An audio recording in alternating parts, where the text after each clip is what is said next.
Welcome to Engineering QQC. Let's begin the slides. How I think about engineering.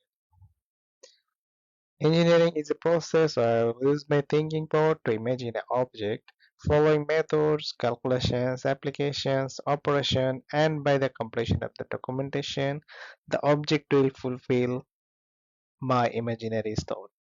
Yes, definitely in this process, I will take advantage from science, machineries, and technology.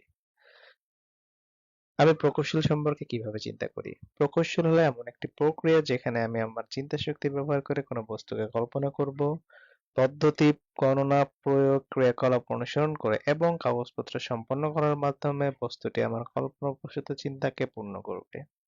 হ্যাঁ, অবশ্যই এই প্রক্রিয়ায় আমি বিজ্ঞান, যন্ত্রপাতি এবং প্রযুক্তি থেকে সুবিধা গ্রহণ করব। লিখে ফেলুন আপনার ভাবনা। আপনি কি ভাবছেন?